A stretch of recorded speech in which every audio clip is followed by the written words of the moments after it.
If Black History Month is not viable, then wind does not carry the seeds and drop them. On fertile ground, rain does not dampen the land and encourage the seeds to root. Sun does not warm the earth and kiss the seedlings and tell them plain, you're as good as anybody else. You've got a place here too.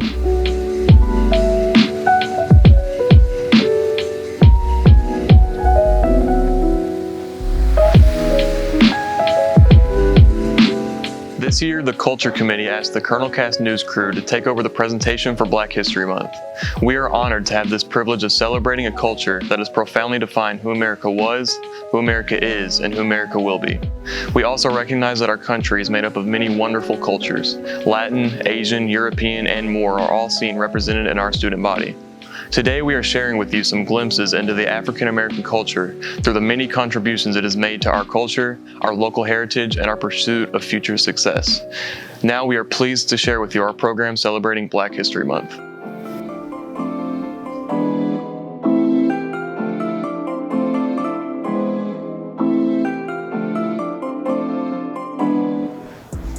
What happens to a dream deferred?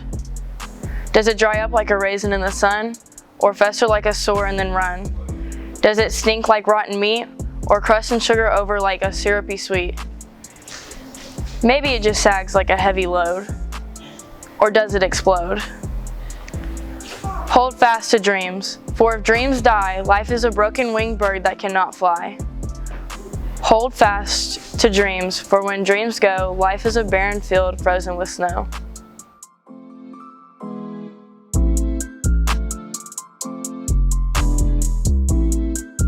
I'm with a special guest today, Dr. TRACEY FOLDEN.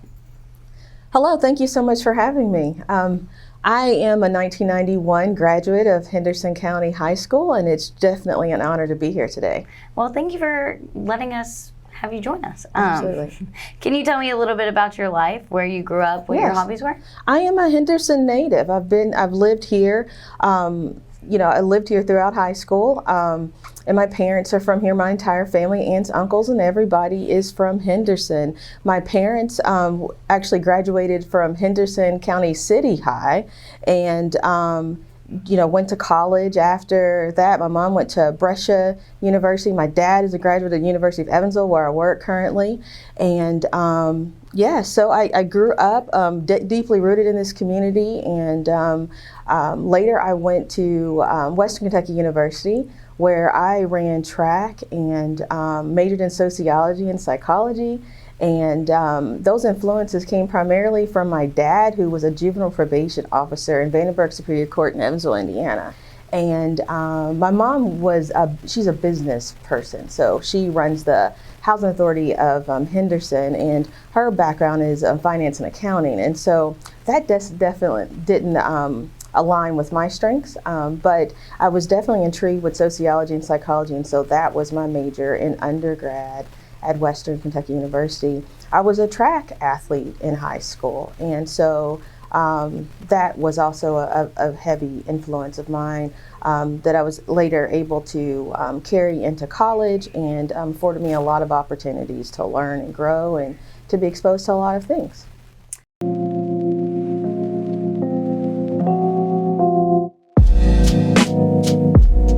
Her grandmother called her from the playground. "Yes, ma'am. I want you to learn how to make rolls," said the old woman proudly. But the little girl didn't want to learn how, because she knew, even if she couldn't say it, that would mean when the old one died, she would be less dependent on her spirit.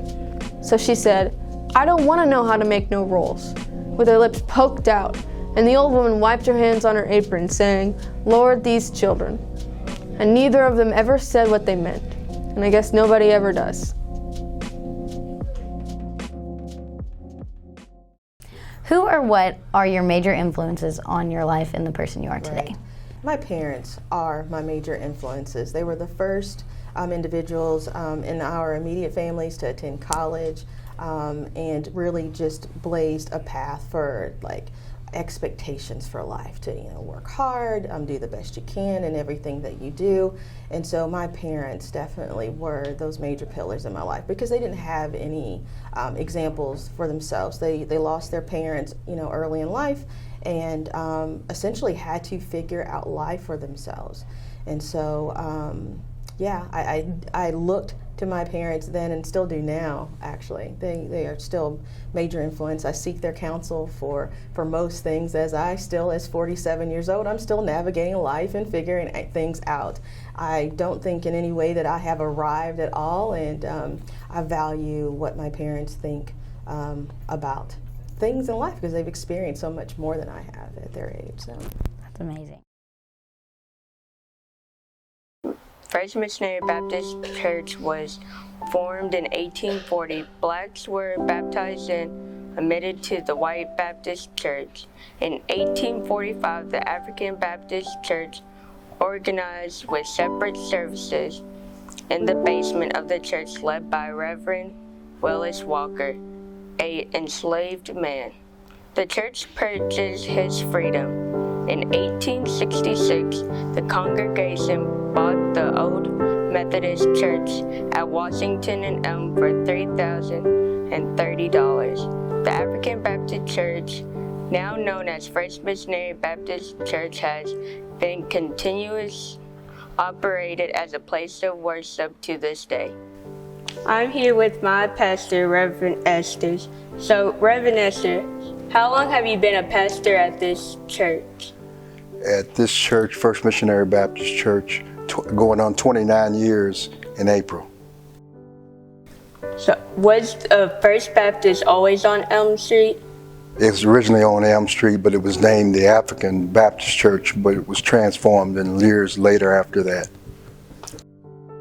So, how old is First Missionary Baptist Church? Come the fourth Sunday in May of this year, they'll be 180 years old. Okay, so what makes First Missionary Baptist Church so special? Well, its longevity is one thing that makes it special, in that we have been the mother church for most of the African American churches in this tri-state area. And there's been a struggle down through the years, but we've been blessed and on the journey, and are thankful for that. First Missionary Baptist Church is a part of the Henderson community and has had an impact for years and over the years. And we're thankful to God for that opportunity to serve not only the African American community, but the entire community in any way that we can. All right, thank you very much, Reverend Esther.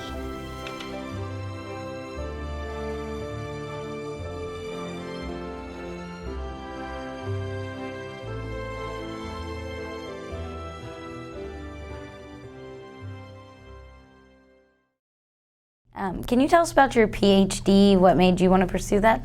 Actually, I have an EDD. I have a doctorate in educational policy from the University of Kentucky. And so when I started out in my college career, I had no idea what I was going to do with a sociology degree. Initially, I thought I was going to go into policing, and that didn't quite work out. But I knew, I remember sitting down with my athletic academic advisor, and I asked her about her career path and what she did. I love the service and support that she offered us as student athletes at Western. And so she began to, just talk about it. No one really talked about, other than being a professor in higher education, no one really talked about higher education as a career option. And so she began to explain a little bit more about her educational attainment. She too actually majored in sociology when she was in college, and then she said, you know what, I just sort of fell into this too, and it just worked out. She's like, I felt like I found my calling. And so I just always kept that in the back of my mind, that maybe higher education would be, that that career path for me, but I wasn't sure. So when I graduated college in 1995, I worked with at-risk youth for several years, and I found it rewarding, but not necessarily exactly my niche, right? So I remember I was dating someone at the time who eventually became my husband, who worked at Western, and just kind of just kept my head on a swivel, looking at different jobs as they came up, and was looking for that right career fit. And I started off, I finally, in 1999. So this year was my actual 20th year in higher education. And I don't regret it at all. It is definitely where I'm supposed to be. I feel that it is definitely my calling. But I've worked, so my career hasn't been linear, as I've kind of already described to you. I started off, I worked with at-risk youth, for a while in the Bowling Green community, and then I started out at a very entry-level position, higher education. There's all kinds of opportunities in higher ed. You can work in student affairs, you can teach, work in advancement where you're raising money for the institution, There are all kinds of possibilities, and I wasn't exactly sure what my niche was in that field. So it took me a while to work at a couple different institutions. I worked at Western for 7 years. I worked for Hopkinsville Community College for 10.5 years, and now I'm at the University of Evansville, where I've worked now for a little bit over 3 years. And all of those institutions are very, very different. And so that's helped mold me. So you asked me about why did I get a doctorate, essentially? Mm-hmm. Well, for career advancement. So I just reached sort of a plateau. In order for me to continue to advance my career in higher education, I needed a doctorate. And so I spent a few years just sort of looking at what would be a good fit for me, and what about that experience would help enrich me both personally and professionally. So it's gotta be both. And so there was an opportunity for a new cohort with the University of Kentucky in education policy. I'm definitely an education policy person, and it was the right timing and the right fit.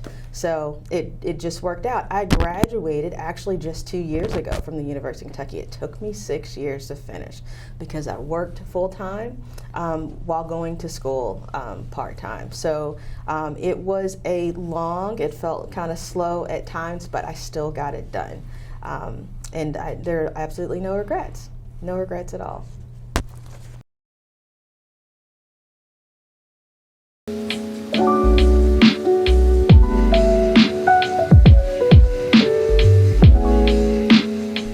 One foot down, then hop, it's hot. Good things for the one that's got. Another jump now to the left. Everybody for hisself. In the air now, both feet down. Since you black don't stick around. Food is gone, the rent is due. Curse and cry, then jump too. All the people out of work. Hold for 3, then twist and jerk. Cross the line, they count you out. That's what hopping's all about. Both feet flat, the game is done. They think I lost, I think I won.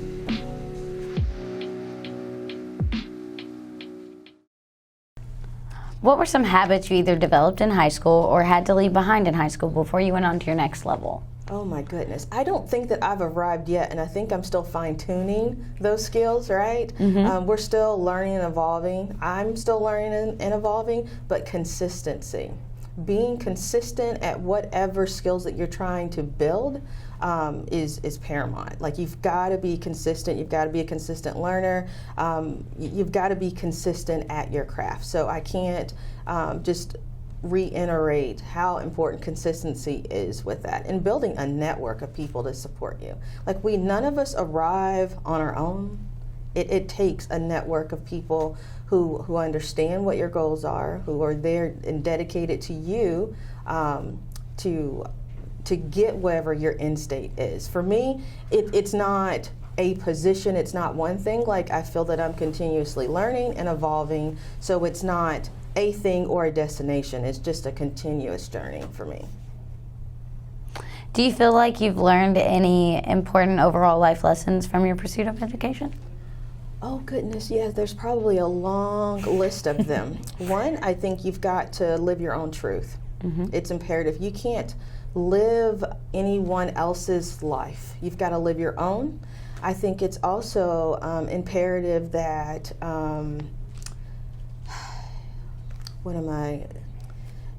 that you're allowed to live your own truth. But I have a couple isms, if you guys will just get split to allow me to catch my thoughts, because I had a couple things that I wanted to talk about.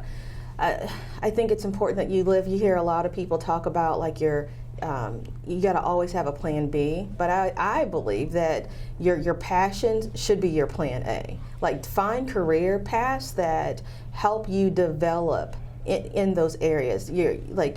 Oftentimes people are very practical about what your careers ought to be, and don't necessarily just nurture you and nurture your passion so that they are viable career options. And I think that is the way to go, not that your careers have to be something that is practical. You know, I was raised by a boomer, and so boomers are very practical people who believe that, you know, you should be a police officer, teacher, an accountant, just very practical careers.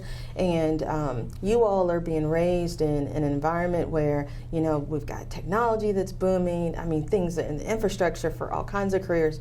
There are so many possibilities, and just not to be limited by the experiences of the people around you. Just seek support from those who maybe have had some different experiences.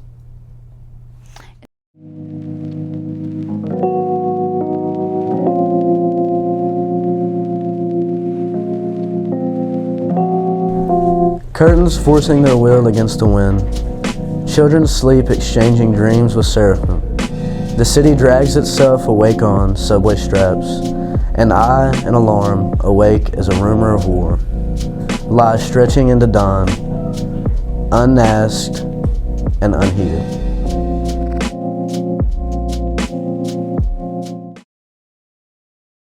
Is there anything else you would like to share with us? Oh my goodness. I think you all should take advantage of like dual credit programs, dual enrollment, early college programs. Try to maximize on those opportunities. Just ensure that your money when you decide to go to college, just ensure that it makes sense, that you're able to maximize on any educational benefits that are out there for you, so that you can save money in the long run, because you don't want to at the end state walk away with you know, huge amounts of debt, right? Like it just needs to be intentional. Be very intentional about what you're doing, and ensure that it makes sense. So. Yes. Well, I know that I've gathered a lot from this experience personally. I was kind of questioning what I want to do, and now I know that I just need to take some time and take a step back and just think about it. And I just want to say thank you. From what I gather, you are a very outstanding woman. You're very strong, and I can just tell that. I don't know why, but I just get a sort of feeling from you. I'd love to come back, and if there's any time that you guys want me to come and speak to a class or two. We would love for you to. Thank you. All right, thank you.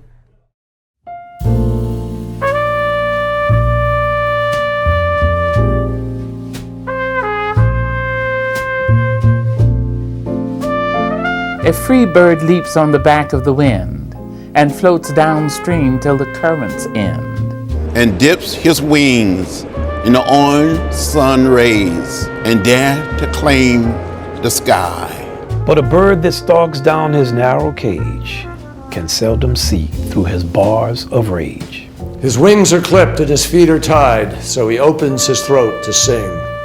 The free bird thinks of another breeze, and the trade winds soft through the sighing trees, and the fat worms waiting on the dawn-bright lawn, and he names the sky his own.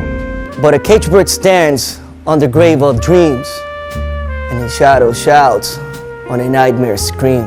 His wings are clipped and his feet are tied, so he opens his throat to sing. The caged bird sings with a fearful trill of things unknown, but longed for still. And his tune is heard on the distant hill, for the caged bird sings of freedom.